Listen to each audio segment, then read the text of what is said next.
할렐루야. 우리 주님 영광 받으시옵소서. 기독교인의 기본이 있습니다. 기독교인이라고 할 때는 오늘날 교회에 다니는 교인들 또는 성도라고 이름을 붙이기도 하고 제자라고도 하기도 합니다만은 영어로 하면은 크리스찬, 한국말로 하면 그리스도인이죠. 우리 교회에 지금 표가 우리는 그리스도인. 왜 그렇게 했느냐 하면은 그리스도인, 크리스찬이라고 하는 그 용어는 정말 어떤 특정한 사람들을 이야기하는 거거든요. 어떤 사람들을 이야기하는가 그겁니다. 그래서 기본적으로 세 가지를 갖고 있는 사람이다. 그런 사람을 크리스찬이라고 이야기하는 겁니다. 그러므로 오늘 우리가 교회를 나온다고 해서 크리스찬도 아니요, 교회의 직분을 가지고 있다고 해서 크리스찬도 아니요, 제자 훈련을 받았다고 해서 크리스찬이 아닌 것입니다. 중요한 것은 그리스도께 속한 사람, 누구를 보고 크리스찬이라고 하는가 할 때 기본적으로 우리는 세 가지를 확인해야 한다. 첫째가 뭐냐? 크리스찬이라는 건 뭐냐? 첫째는 내가 죽었다는 겁니다. 그걸 선언해야 됩니다. 그거 선언하지 않고 있는 사람은 크리스찬이 아닙니다. 그가 예수를 믿든 교회를 나오든 그런 거 하면 상관없어요. 누가 봐도 그런 사람은 크리스찬이 아니에요. 그러나 내가 죽었다고 선언하는 사람은 저 사람은 크리스찬이다 라고 말하는 거예요. 예수께 속한 사람이라는 거예요. 그래서 오늘 여러분 자신의 모습은 잘 못 보지만은 다른 사람의 모습을 보면서 저기 예수를 믿는다고 뭐 저것도 예수 믿는 거냐, 예수 믿는 게 저러냐, 뭐 그렇게 말하잖아요. 왜? 그 사람은 죽었다 안 죽었다? 안 죽은 거예요. 기본적으로 저 사람은 크리스찬이다, 저 사람은 기독교인이다, 저 사람은 예수께 속한 사람이다, 크리스찬이다 라고 딱 말할 수 있는 사람은 어때요? 내가 죽었다고 고백하는 사람이에요. 갈라디아서 2장 20절에 보면은 내가 그리스도와 함께 십자가에 못 박혔다고 그랬어요. 그런 적 이제는 내가 사는 것이 아니라고 했어요. 그러니 크리스찬은, 기독교인은 첫째로 내가 예수와 함께 죽은 사람, 내가 예수와 함께 죽었다고 선언하는 사람이에요. 그러면 정말로 언제 죽었냐? 실제로 예수님이 십자가에 죽으실 때 우리가 함께 죽은 거예요. 2000년 전에 죽으신 예수님이 죽으실 때 내가 옆에 있지도 않았는데 어떻게 함께 죽을 수가 있으며, 더구나 예수님의 죽음이 생생하게 살아있는 내 죽음이 어떻게 되느냐? 2000년 전에 내가 있지도 않았지만은 설령 예수님 곁에 있었다 할지라도, 예수님 바로 밑에 있었던 요한이라 할지라도 예수가 죽을 때 요한이 죽었나요? 그랬다지만 안 죽었잖아요. 그런데 그거를 죽었다고, 예수가 죽을 때 내가 죽었다고 선언하는 겁니다. 그러면 내가 예수와 동일시되는 거죠. 내가 예수 속에 속한 거죠. 그걸 크리스찬이란 말한단 말입니다. 그러므로 크리스찬은 예수가 죽을 때 우리가 죽었고 예수가 부활하실 때 우리가 살은 거예요. 믿습니까? 그리스도와 함께 운명을 같이 하는 사람이라는 겁니다. 그러므로 예수가 죽을 때, 예수가 십자가에 죽을 때 나도 이미 죽은 거예요. 거기서 그런 사람을 크리스찬이라고 한다. 그거 선언합니까 여러분? 고백하셔야 됩니다. 예수 죽을 때 나도 죽었습니다. 그렇다면은 예수 죽을 때 나도 죽은데 왜 자꾸 여러분은 자기가 살려고 합니까? 먼저 하면은 예수가 죽을 때 나도 죽은 이유가 뭐냐 하면은 내 죄 때문에 죽은 거거든요. 우리가 죽는 이유는 죄 때문에 죽는 거예요. 죄의 삭은 사망이라. 온 인류가 지은 죄의 삭을 받은 거죠. 온 인류가 지은 죄의 삭은 사망입니다.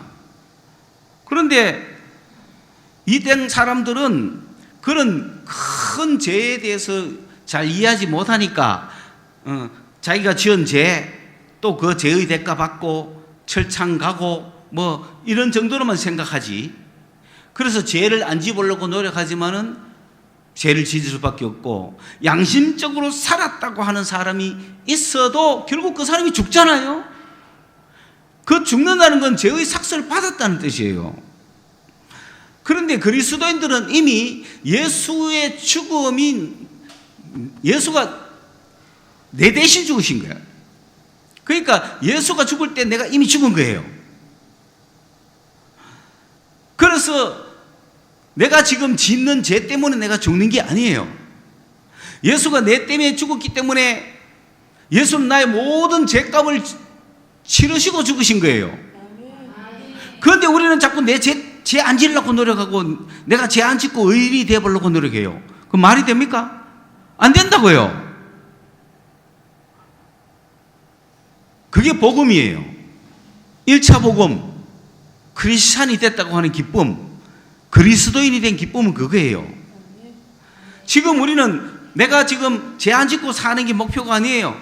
죄 안 짓고 산다고 내가 의인 되는 게 아니에요. 이미 내가 앞으로도 지을 죄를 위해서 예수님이 이미 다 대가를 치르셨다니까. 거기서 그리스도인은 복음, 기쁨을 느끼셔야 됩니다. 그걸 믿으셔야 돼요. 여러분 자꾸 예수 믿고 나서 착한 사람 되고 예수 믿고 나서 죄 안 지으려고 하는데 그게 아닙니다. 앞으로도 죄는 짓습니다. 그 모든 우리 인간이 짓는 그 모든 죄를 이미 예수님이 대값을 치르셨다 이 말입니다. 이미 죽으셨다 이 말입니다. 그러므로 우리는 예수의 죽음이 내 죽음이다. 그러므로 나도 내가 지을 모든 죄를 이미 지불하신 거야. 우리도 이미 지불했어. 그러니까 더 지불할 게 없어요. 우리는 그 지불된 그 은혜 속에 살면 돼. 은혜 속에 살아가면 돼. 바울이 이런 이야기를 하니까 그러면 앞으로 죄 더 많이 지면 되겠네. 있겠다고. 그 말이 됩니까? 이 은혜와 감격을 아는 사람은 죄를 지을 수가 없죠. 이 은혜와 감격을 아는 사람은 엉망으로 살 수가 없죠. 이 은혜를 아는 사람은 그러면 막 나는 나만껏 살아도 되겠네. 그게 아니죠. 이 은혜를 아는 사람은 이제 누구를 위해 살아요? 예수를 위해 사는 거야. 그 다음 삶은 지를 위해 살지 않습니다. 예수 믿는 사람이 예수를 믿음으로 나의 모든 죄를 주님이 다 없이 하셨어. 앞으로 지을 모든 죄도 없이 하셨어. 그러면 그리스도인들은 예수를 믿고 그리스도인이 된 사람은 앞으로 죄를 어떤 죄도 자기 거 아니겠죠? 그럼 죄 막 짓고 막 살아도 되겠죠? 일단은 되죠. 그런데 그래 막 짓고 살아도 그 사람이 예수를 믿는다면 죄의 대가는 이미 치렀잖아요. 그렇죠? 그런데 그 사람은 누구를 위해 살지 않았어? 그러면 누구만을 위해서 살았어요? 자기만을 위해서 살았는 거야. 그런데 예수님이 부활 안 했다면 그래 살아도 되는데, 그렇죠? 예수님이 십자가에 돌아가시고 부활 안 하셨다면 우리의 모든 죄를 주님이 지셨으니 우리는 죄와 상관없이 막 자유롭게 자유하면서 살만 해요. 그러면 막 여러분 스스로를 얽매이는 그런 죄에 묶일 필요가 없잖아. 율법이라든지 양심이라든지. 왜? 예수님이 모든 죄를 지시고 자유케 해주셨으니까. 그래 막 기쁘고 즐겁게 살면 되는데, 첫째는 그래 사셔야 됩니다. 어떤 죄도 우리를 묶어놓지 못해요. 죄에서 자유함을 얻은 거예요. 그 자유를 일단 누리셔야 됩니다. 네? 여러분 걱정하지 말고 내 이야기를 따라오세요. 야, 그 가다 지옥 가는 거 아니냐고 자꾸 속으로 걱정하지 말고 자유를 누리십시오. 여러분을 죄에서 해방시켰습니다, 주님이.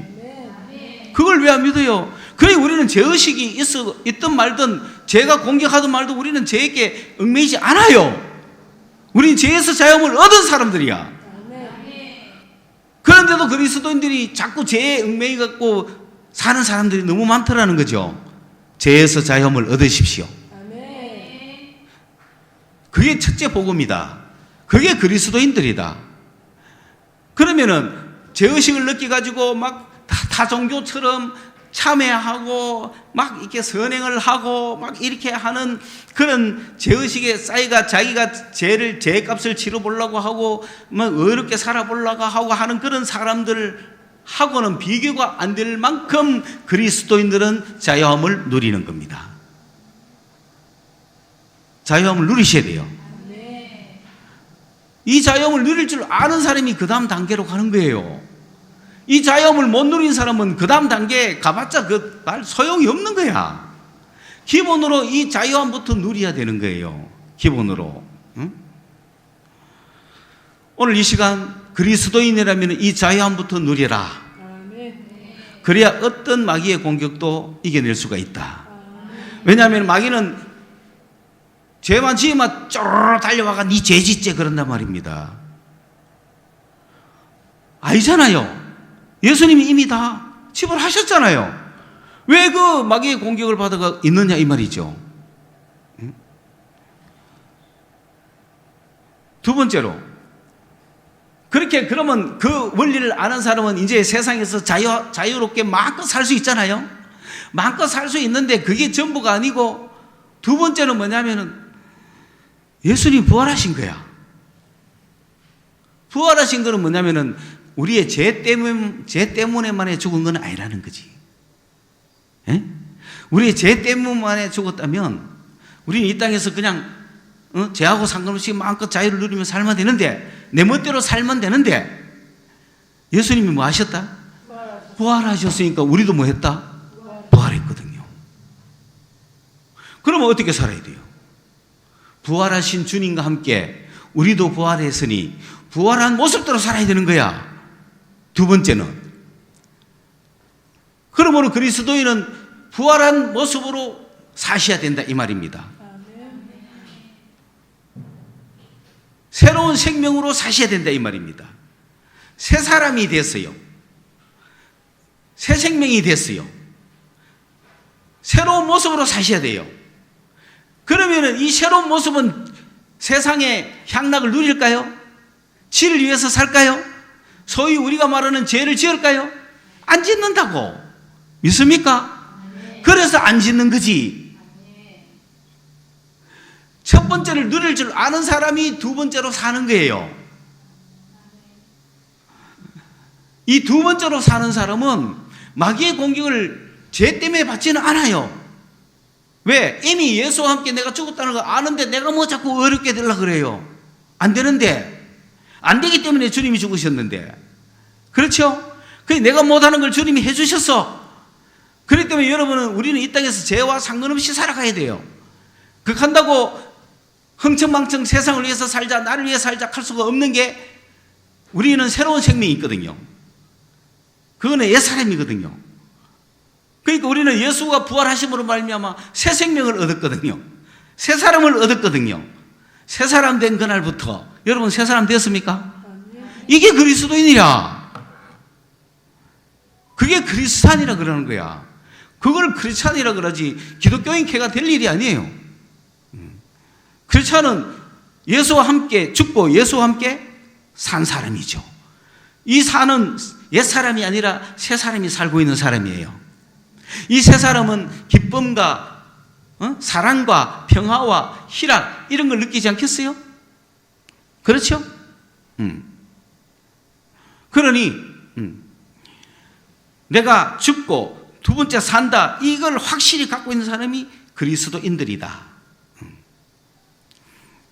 그걸 확실히 하셔야 됩니다. 그 여러분이 지금 그리스도인지 아닌지 내가 열심히 살펴보는 거야. 첫째, 여러분은 예수와 함께 죽었습니까? 그러면 죄의 공격 받아 안 받아요? 죄의 공격 받아 안 받아요? 받으면 안 됩니다. 왜? 모든 죄를, 앞으로 지을 모든 죄까지도 다 주님이 대가를 치렀어요. 그리고 그 예수가 죽을 때 나도 같이 죽었거든. 그러니까 나는 죽었는데 뭔 죄값을 치릅니까? 그렇죠? 그 자유함을 일단 누리라. 그걸 누린 사람이 그리스도인이다. 근데 많은 사람은 와가 또 죄 지은 데 때문에 뭘 회개하고 마귀한테 공격받고 이카더라. 그거 아직 그리스도인이 안 됐다는 뜻이에요.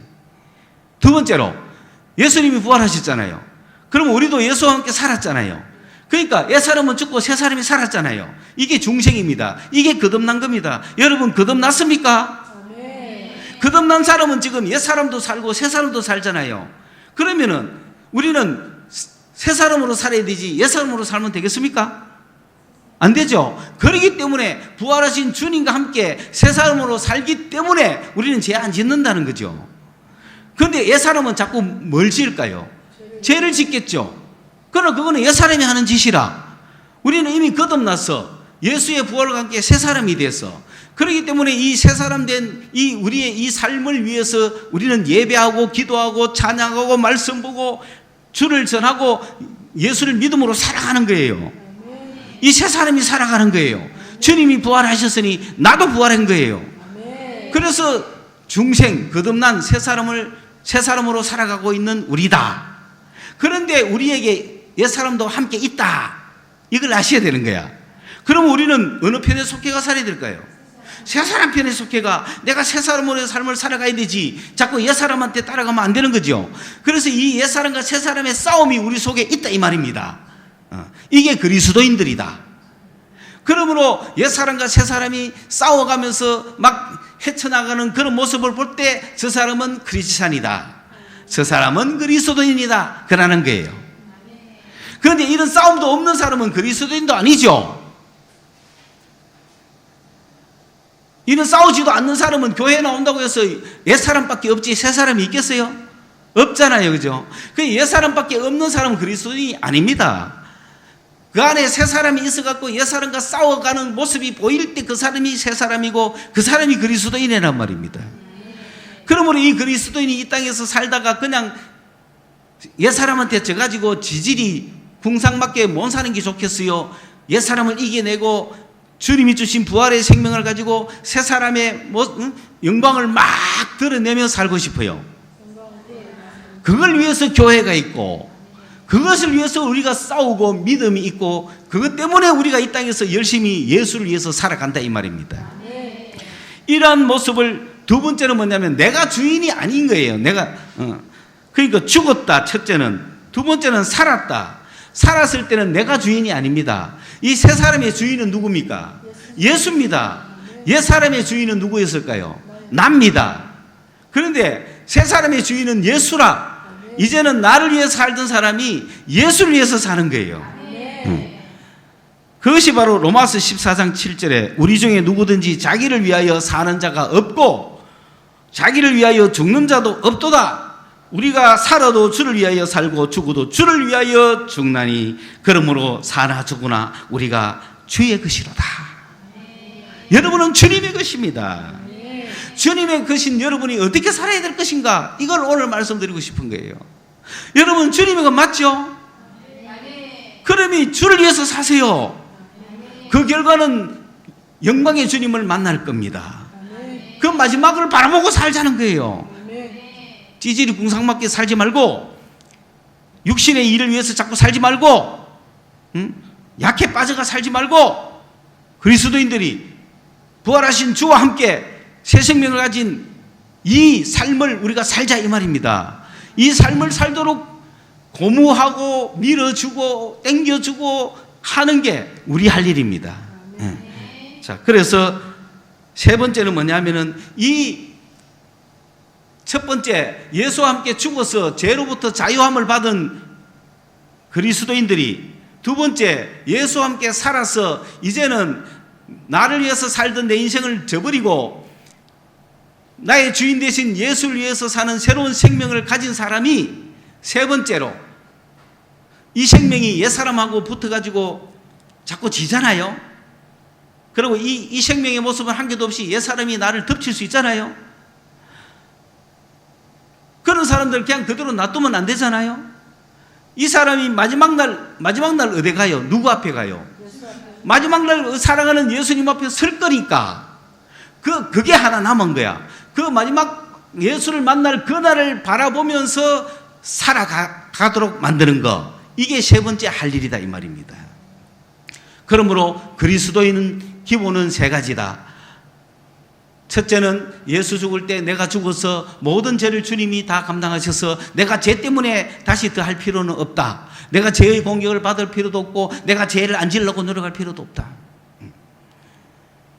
두 번째로 예수님이 부활하시기 때문에 내가 새 생명을 얻었다. 그러므로 새 생명으로 내가 살아가기 때문에 성령의 충만함을 입고 살아간다. 우리는 나를 위해 살지 않고 예수를 위해서 산다. 그게 크리스찬의 특징입니다. 오늘 여러분이 예배하러 나오신 것도 나를 위해서 나온 사람들은 자기의 정욕만 따져가지만 예수를 위해 나온 사람은 다르다는 거죠. 똑같이 예수를 믿는 것처럼 보여도. 그리고 세 번째, 우리가 나의 마지막 날에는 주님 앞에 설 것이다. 그 소망을 갖고 살아가는 이 세 가지 기본이 크리스찬의 기본이다. 여러분은 그 기본을 가졌습니까? 그 기본을 가지고 있습니까? 그러한 기본을 가진 사람에게 주시는 말씀이 오늘 말씀이에요. 여러분, 그러한 기본을 가지고 이런 사람들을 우리는 뭐라고 하냐면 제자다. 적어도 제자다. 한국의 제자가 더 많아졌으면 좋겠습니다. 1000만 기독교인까지만은 제자가 몇 명이나 될까요? 우리는 자기 자신을 돌아보며 반성해 봐야 됩니다. 그리스도인이 몇 명이나 될까요? 그리스도인은 누구도 반박할 수 없을 정도로 이 적어도 세 가지는 돼야 그게 그리스도인이거든요. 이게 세 가지가 안 되는 사람은 그리스도인이 아니에요. 아무리 뭐 어쩌고 저쩌고 해도 삶을 잘못 살고 있는 거야. 결국은 옛사람을 살고 있는 거죠. 자기가 주인이 되어 살고 있는 거죠. 그런 사람은 나중에 살아계신 예수를 만나겠어요? 그래가지고 우리는 마지막에 내 인생 끝날에 만날 주님을 바라보며 살아가야 된다. 그게 그리스도인의 삶이에요. 그런 사람들을 그리스도인이라 불렀어요. 안디옥 교회에서. 자, 그러면 이런 사람을 우리는 제자다라고 이야기하는데, 제자된 여러분에게 오늘 내가 마지막으로 권면의 말씀이 있는 거예요. 그리고 앞으로 제자된 삶으로서 우리는 살아가자고 제가 막 이야기할 거예요. 그 제자가 할 일이 첫째 뭐냐? 제자가 할 일이 첫째, 말씀을 전파하는 거예요. 이것은 이웃을 향하여 제자가 할 일이에요. 그런 자세를 가진 사람들이 이웃을 향하여 해야 할 일이 뭐냐면은 말씀을 전파하는 거예요. 여러분 말씀 전파합니까? 아직 못하지요? 그러면 빨리 하려고 앞으로 나서야 되는 거예요. 왜? 그런 삶이 된 사람은 제자가 됐거든요.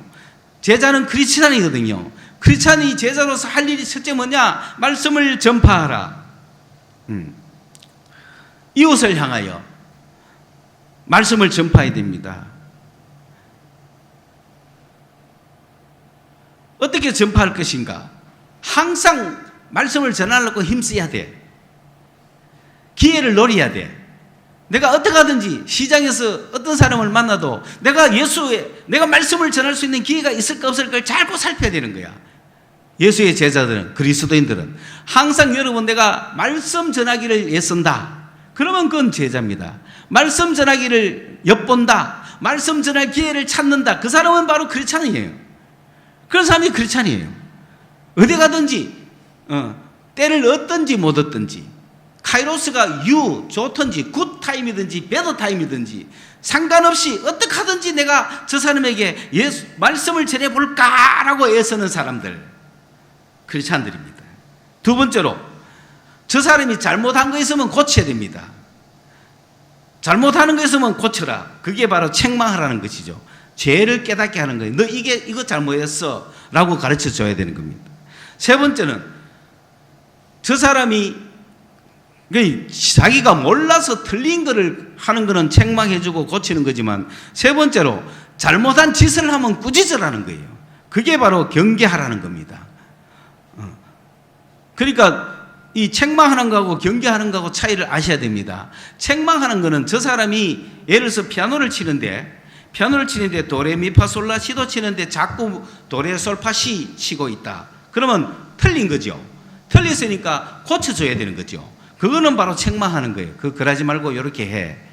잘못된 거, 모르는 걸 고쳐주는 거는 책망하는 거지만은, 막 교회 와가 곡을 말이야.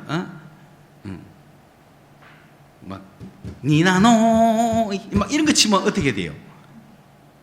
꾸짖어야 돼. 꾸짖어. 그런 건 꾸짖어야 돼. 그런 짓 하면 안 돼. 교회 와가지고 막 술 파티 벌이면 꾸짖대 안 꾸짖대? 꾸짖어야 돼.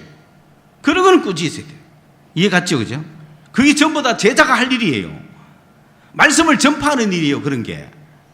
그 다음에 네 번째로 권고한다는 거는 위로도 하고 격려도 해주고 잘한다 잘한다. 어떤 거는 그래 열심을 내라 힘을 내라. 어떤 사람한테 용기를 갖춰라. 그래 어떤 사람은 더 계속해라. 아주 그런 말을 해주는 거. 이런 네 가지를 하는 겁니다. 그게 말씀을 전하는 자들의 태도입니다. 여러분 말씀을 꼭 전하시기 바랍니다. 말씀을 전하도록 애를 쓰셔야 됩니다. 어떻게? 첫째는 기회를 항상 엿보라는 겁니다. 두 번째는 잘못한 거 있으면 가르쳐 주라는 거죠. 세 번째는 잘못을 하거든 꾸짖으라는 거죠. 네 번째는 권고해 주라는 거죠. 잘하고 있거든 힘주고 낭망하거든 용기 주고 복도도 주고 해주란 말입니다. 오늘날 이 시대에 그런 주의 말씀을 전파해야 되는 종들이 돼야 되는데 오늘 이 시대를 돌아보면은 듣기 좋은 말만 듣기를 원하는 사람이 많다는 거예요. 듣기 좋은 말은 뭐냐면은 길을 가리게 해주는 말이라는 거예요. 길을 가리게 해준다는 말이 뭐냐면 아주 그 막 가려운 길을 이렇게 싹 긁어주는 거 있잖아요. 그런 말을 원한다는 거예요. 그래서 사람들에게 듣기 좋은 말만 해줘가지고 많이 모은들 뭐합니까? 한 사람이라도 올바르게 정확하게 그리스도인이 되게 만들어야죠. 그래서 주님 앞에 설 수 있도록 만들어야죠. 그래서 이 사람이 아직도 죄의 공격을 받고 있거든 예수의 죽으심을 확실히 가르쳐주고 아직도 세상 향락을 살아가면서 지를 위해서 살고 있거든 예수님의 부활을 가르쳐주고 아직도 세상에서 육신에게 져서 이 땅을 어떻게 살아야 될지 모르면은 반드시 우리의 세상 끝에는 주님이 서 있다는 걸 알고 또 다른 사람에게 말씀을 전하면서 복음을 전하면서 빛을 전하면서 함께 예수 그리스도 앞에 다른 사람을 이끌어낼 수 있는 그런 삶이 얼마나 행복한지를 가르쳐주면서 주의 군사로 살아라고 가르쳐줘야 되지 않겠어요?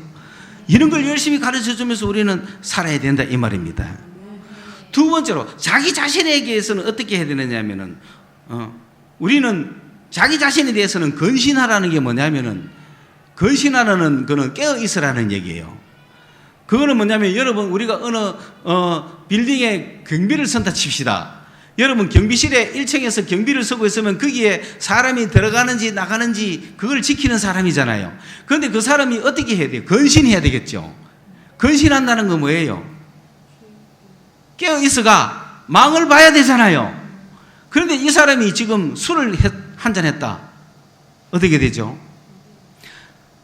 한잔 하면 괜찮죠? 그런데 막 취하도록 먹었다. 어떻게 돼요? 안 되죠. 그게 건신하라는 거예요. 우리의 인생도 지금 건신해야 돼요. 무언가에 취해서 빠져 있으면 안 되죠. 오늘 우리가 그리스도인들은 그리스도의 용사들은 죽었음을 선언하고 부활했음을 선언하고 새 생명을 살고 있는 그리스도인들은 말씀을 전하도록 애를 쓰려면 내가 뭐 해야 돼? 깨어있어야 돼요. 깨어있지 못한 사람은 말씀을 전할까요? 못 전하는 거죠. 깨어있지 못하고 같이 말씀을 전해야 될 상대방과 함께 술 마시고 같이 앉았으면 되겠습니까? 자기가 더 깊게 빠져가지고 내가 뭐 해야 될지도 모르고 정신 못 차리면 안 되죠. 그러므로 건신하려고 하면 첫째는 왜 해야 됩니까? 고난을 자취해야 됩니다. 쉬운 것만 택하면 안 됩니다. 어려운 거를 자꾸 하십시오. 예수 믿는 거 어렵습니다. 깨어있는 거 어렵습니다. 네. 정말 다른 사람 다 놀러 갈 때 교회 간다는 거 어렵습니다. 그러나 그것이 고난입니다. 그걸 받을 줄 알아야 돼요. 그런 사람이 깨어있는 사람이에요. 그래야 주의 영광을 보는 거예요. 세상에 어떤 것과 비교할 수 없는 그런 영적인 열매를 막 맺는 거예요. 그래서 그 복음을 전하는 자가 돼가지고 정말 어제까지 안 믿던 사람이 예수 믿고 허랑방탕하게 살던 사람이 새 삶을 살고 죄악에 매여가지고 자기가 어떻게 구원을 자기 힘으로 해보겠다고 돌을 닦는 사람한테 예수의 복음을 전해줘가지고 자유함을 누리게 만들고 막 그러한 역사가 일어나는 그게 더 재미가 있어야 됩니다. 그런 재미를 느끼려면 내가 끼어 있어야 되는 거예요. 내가 세상 향락에 빠지면 안 되는 거죠. 그래서 술 좋아하는 사람한테는 술 한잔 하자고 부를 수 있지만 지가 술에 빠지면 안 되죠. 여행 가기를 좋아하는 사람한테 함께 놀러 가자고 말할 수는 있지만 지가 더 설치가 2박 3일 가면 안 되죠. 정신 바짝 차려야 된다고요. 왜? 때를 어떻든지 못 얻든지 말씀을 내가 전파하는 게 목적이니까. 그래서 우리는 뭐 해야 되느냐면 전도자의 일을 해야 된다. 이반젤리스트가 돼야 된다는 거죠. 여러분이 이반젤리스트가 되려면은 이 복음에 철저하고 복음의 도사가 돼야 이반젤리스트가 되잖아요. 삼성이라든지 대기업, LG라든지 이런 대기업의 직무 중에 이반젤리스트라는 직무가 있더라고요. 저는 세상 직무에도 그런 걸 쓰는가 싶었는데 그 이반젤리스트가 뭐냐? 그러니까 명함에 에반젤리스트라고 딱 새겨놨어요. 나는 삼성전자의 에반젤리스트다. 그러면은 어느 누구든지 삼성전자에 대해서 무엇을 묻든지 간에 이 사람이 전부 다 모든 대답을 해주고 모든 걸 전파할 수 있는 자라는 뜻이에요. 그 정도는 돼야 되죠. 여러분이 어디를 들어가든지 에반젤리스트의 실력까지는 가야 됩니다. 예수를 믿어도 에반젤리스트가 돼야 되는 거예요. 여러분 우리 학교에 가잖아요. 아이비 학교 가서 에반젤리스트가 되셔야 돼요. 어느 누가 어떤 걸 물어도 척척척척 대답해 줄 수 있고 그걸 전파하고 이게 얼마나 좋은지를 막 말할 수 있는 자, 그걸 에반젤리스트라고 합니다. LG의 전자의 에반젤리스트는 LG의 모든 걸 알고 있어야 되고 삼성의 전자의 에반젤리스트는 삼성의 모든 걸 알고 있어야 되죠. 의사들은 인간의 질병에 관해서 에반젤리스트가 돼야 되죠. 그리스도인들은 예수에 관해서 에반젤리스트가 돼야 되는 거예요. 그거는 인류를 구원시키는 에반젤리스트니까 어떤 에반젤리스트보다 좋잖아요. 그게 전도자의 일이야.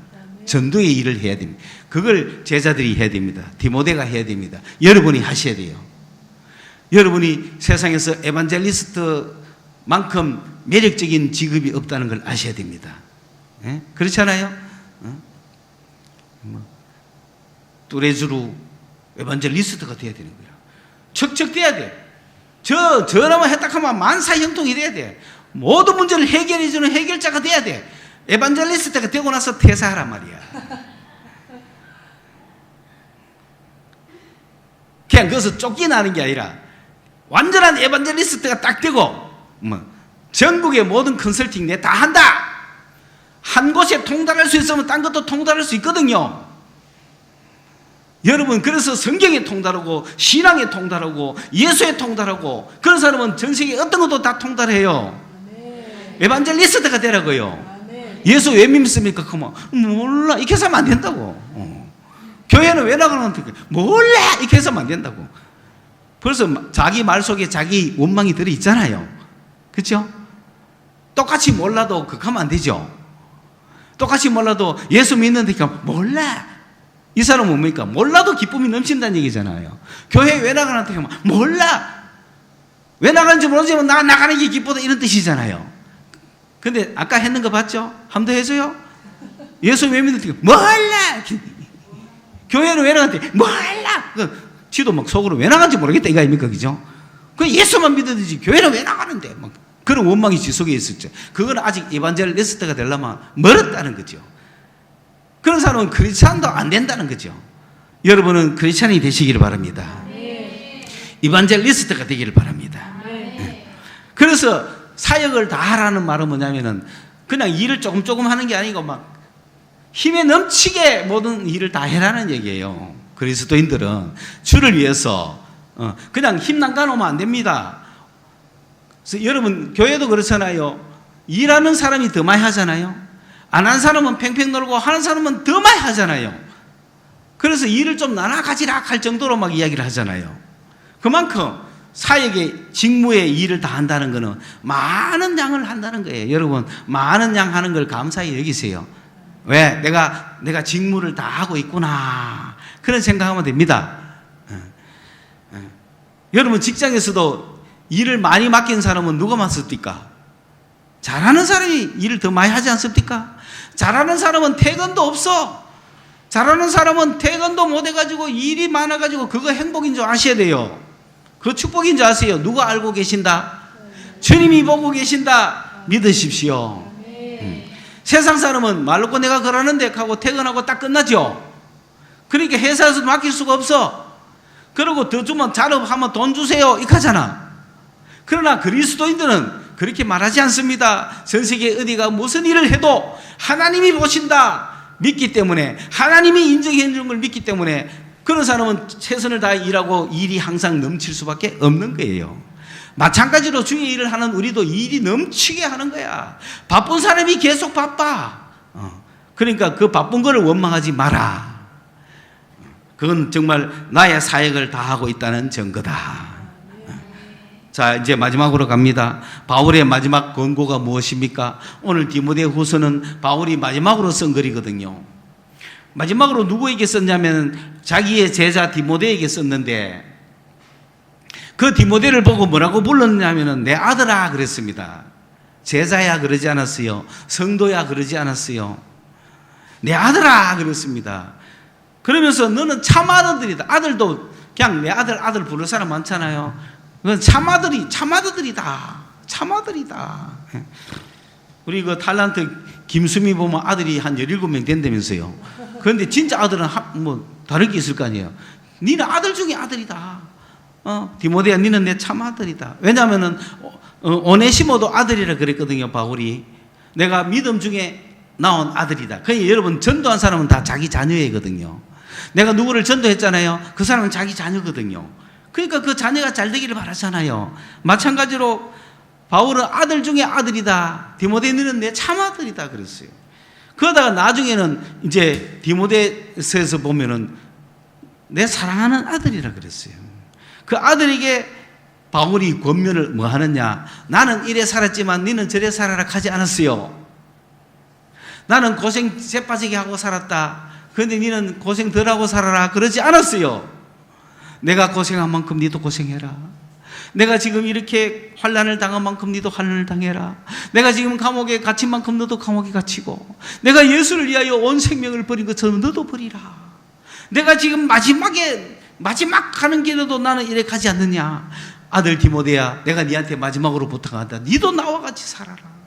너도 예수를 위해서 고난을 받고, 너도 예수를 위해서 목숨을 바치고, 너도 나처럼 복음 때문에 감옥에 갇히고, 나의 마지막이다. 지금 바울이 지금 디모데후서에서 내 마지막 삶을 보라. 나는 이제 감옥에 갇혀서 네로 황제 시대에 박해를 통해서 죽는데, 그전에는 바울이 재판받으려고, 황제에게 재판받으려고 로마를 갔는데, 그만 거기서 2년을 복음을 전하고 있었다고 사도행전에 나와 있는데, 그때는 감옥이 그렇게 불편한 감옥은 아니지만 황제에게 재판받기 위해서 기다리고 있는 감옥이었어요.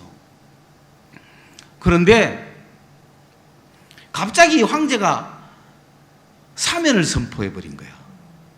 그러니까 나한테 재판받기 위해서 기다리고 있는 그 모든 죄를 없애줘 버린다. 사면 발표하는 밤에 풀려났다고요, 바울이. 그러니까 갑자기 풀려나가지고 다시 드로아를 거쳐서 안디옥으로 돌아오는 중에 화재 사건 터지고 네로가 갑자기 유대인 체포 명령을 내려버린 거예요. 이제는 죄를 지은 사람이 아니라 유대인이면 무조건 체포해라. 그래서 바울도 유대인이니까 꼼짝없이 체포가 돼가지고 다시 로마의 감옥에 갔다고요. 거기서 디모데후서를 썼다고요. 살아나오겠어요? 어려워요. 유대인들은 무조건 처단하는 거야. 유대인들 처단하는데 베드로는 유대인이니까 십자가의 처형을 당했고, 십자가 처형당하면서 베드로는 내가 주님과 같이 똑바로 십자가를 질 수가 없다. 나를 거꾸로 매달라 그래가지고 베드로는 거꾸로 십자가에 못 박혀주고, 바울은 로마 시민이기 때문에 십자가 처형을 해가 고통을 주지 않고 단두대에 그냥 한 칼에 목을 잘라물어서 그 죽음의 고통을 면해주는 그런 특혜를 주는 거죠. 왜? 로마 시민이기 때문에. 그래서 바울은 단두대에 처형을 당합니다. 그랬을 때 목이 3번 띄었다는 그 자리가 지금 로마에 가면 있죠. 우리는 언젠가 그 한 가볼 거예요. 그렇게 바울이 죽음을 직감하고 나는 이제 죽을 때가 왔다. 그러나 이후로는 뭐가 기다릴까요? 살아계시는 주님을 볼 날을 기다리고 있다. 그러면서 내가 이 시간까지라도 주님이 내 곁에 서서 주님이 내 곁에 서주신 이유는 뭐냐? 이 말씀을 전파하기 위해서 서주셨다. 이 말씀이 온전히 전파되기 위해서 평생 주님은 내 곁에 계셨다. 오늘 여러분이 주님의 말씀을 전할 때 그 주님이 여러분 곁에 계실 거예요. 주님이 옆에 계신 이유는 어떤 환상과 주님이 옆에 계신 이유는 어떤 뭐 그런 무슨 황홀을 맛보라고 곁에 계시는 게 아닙니다. 무슨 영적인 능력을 가지려고 계신 게 아닙니다. 주님이 여러분 옆에 서 계시는 이유는 말씀을 전하라고 계시는 거예요. 내가 말씀을 힘있게 전하기 위해서 주님이 곁에 서 계시는 거예요. 그런 경험을 했던 바울이 내 평생 주님은 내 곁에 서서 나로 하여금 말씀을 전할 수 있도록 해주셨다. 그런데 이제는 내가 죽을 날이 왔다는 걸 내가 안다. 내가 이 생애를 끝내면은 그렇게 고대하던 주님을 내가 만나볼 것이다.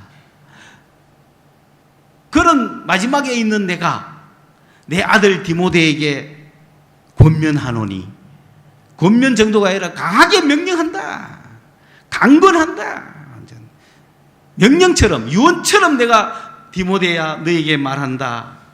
유언처럼 내가 너에게 말한다. 하나님 앞에 산자와 죽은 자를 심판하실 예수 앞에 그가 나타나실 것을 두고 내가 엄하게 명한다. 말씀을 전해라. 말씀 전하면 주님이 곁에 서 계실 것이다. 그리고 고난을 받아라. 이 고난을 받아서 네 직무의 일을 다 해라. 내가 이 두 가지를 너에게 부탁한다. 오늘 이 부탁을 받은 우리 성서 소망교회 성도 제자 여러분 그렇지 않지요? 여러분 예수와 함께 죽었습니다. 죄는 사라졌습니다. 예수가 부활했습니다. 이제는 새 사람이 살고 있습니다. 이 새 사람은 언젠가 예수를 만날 것입니다. 그 예수를 만나는 그날까지 말씀을 전합시다. 때를 얻든지 뭐든지 말씀을 전합시다. 여러분 지금부터 말씀을 전하겠다고 주님께 기도하십시오. 말씀을 전할 능력을 달라고 기도하십시오. 이 자리에 그 여러분의 말씀을 듣고 구원을 받은 영혼들이 꽉 차서 주님을 찬양하고 기도할 때 우리 교회는 진짜 교회가 될 거예요. 쭉정이가 없는 교회가 될 거예요.